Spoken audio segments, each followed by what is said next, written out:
time to put our side or our rest on, sorry. I got the Hamskea Trinity Hybrid Hunter Pro. Okay, so we're gonna put this on. I did flip this around, so it is no longer bottom limb driven. It's going to be top limb driven. Okay, so we changed it up a little bit, but all we had to do was take a screw out and flip it over, so it was pretty easy to do. So we're just gonna go ahead and apply this onto the bow now.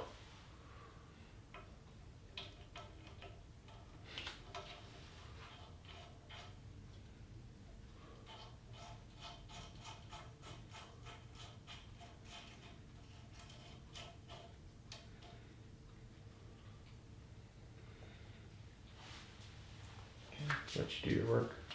Good to go, right? Yeah, we're good. All right, let's go. We'll get it going. Arrow? Yep. Where'd you put it? Actually, do I have my level? I need to go get my level real quick. While he's doing that, getting the level, I was telling you about these arrows. Some of you are probably interested in why I did purple fletchings.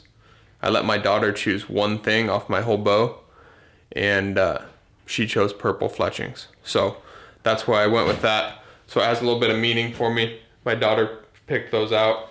I wasn't sure how they were gonna turn out. I wasn't real excited about the color, but I don't know what you guys think, but I think they actually look pretty dang sweet.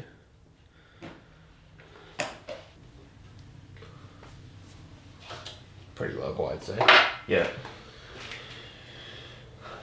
Okay.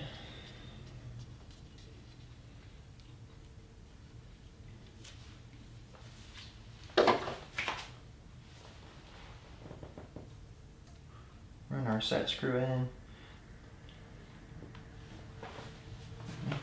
Might not have the right size. That's why it wasn't tightening. Turns out you got the right size for it to tighten.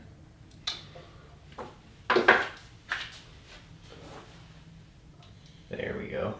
And you don't want to crank on these too much.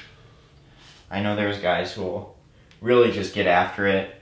If you crank on them too much, you're going to move your rest a little bit. The real idea of these is to basically just put a little outward pressure on your threads so they don't back out. It's almost like having something kind of like spring set in there or something like that, but that's just meant for a little outward pressure. You don't need to crank on it. It'll be fine once you just barely get in there and give her just a little torque on it. Arrow.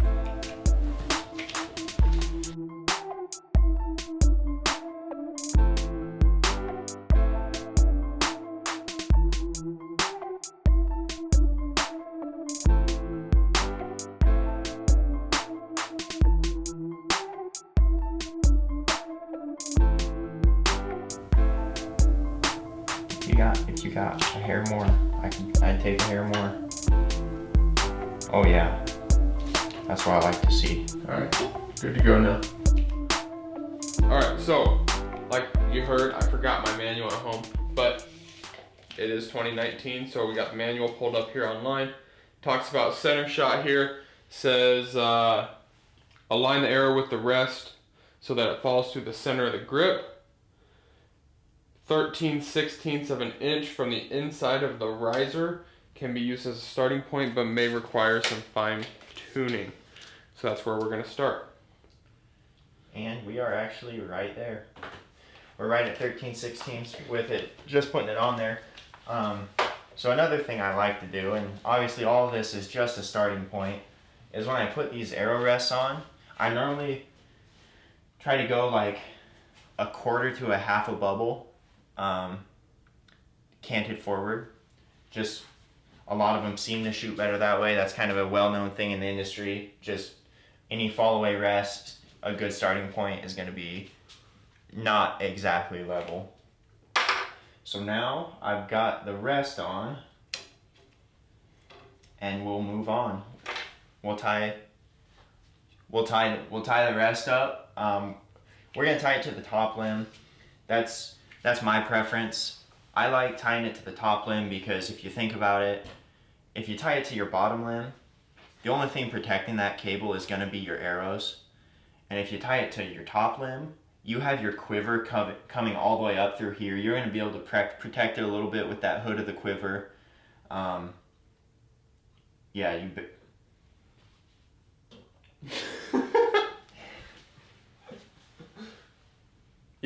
Yeah, you'll be able to protect it with the hood of the quiver. It's more protective.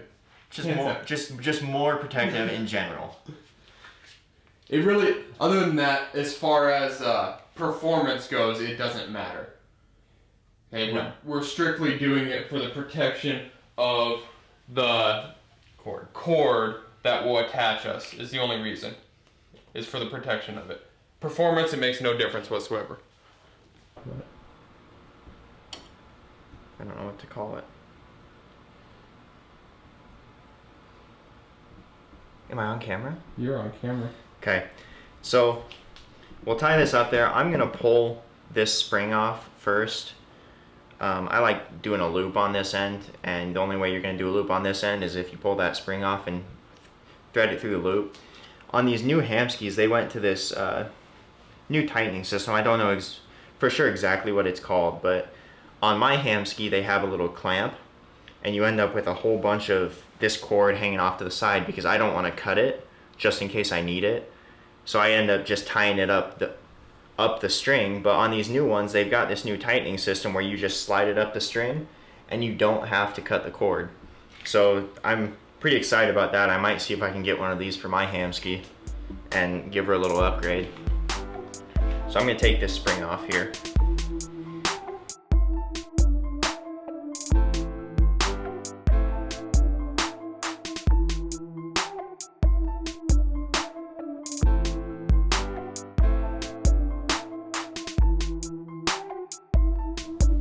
Alright, so after a slight struggle, I got this knot tied in there. Now we're gonna feed it up through the inside here so you're not...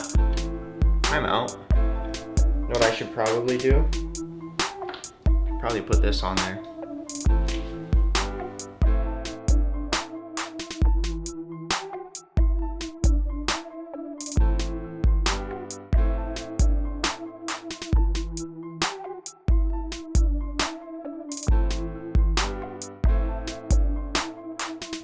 We'll take this tightener.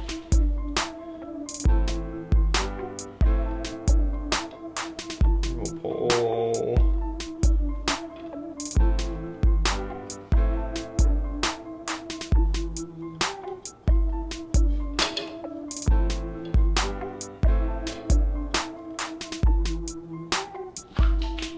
There.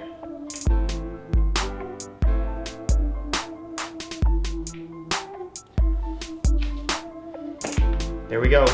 Arrow rest on, ready to go. Okay, so what we're gonna add here is something that I started putting on all my bows, and it's basically just a pad. I had one bad experience one time where my arrow bounced off my shelf and spooked a deer, so I found these pads on the internet and now I add them to my bows. Every time I set one up, I'll add a pad to it, just to keep it quiet. This one will take some alcohol, and we will clean off this shelf, just because it's kind of a funny shape. You want to make sure that that is clean and that it will adhere to it well.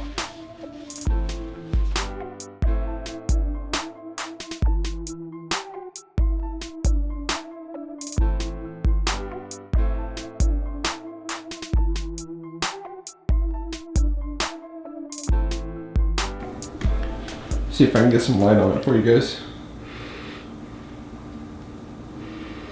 There you go. Just padded there.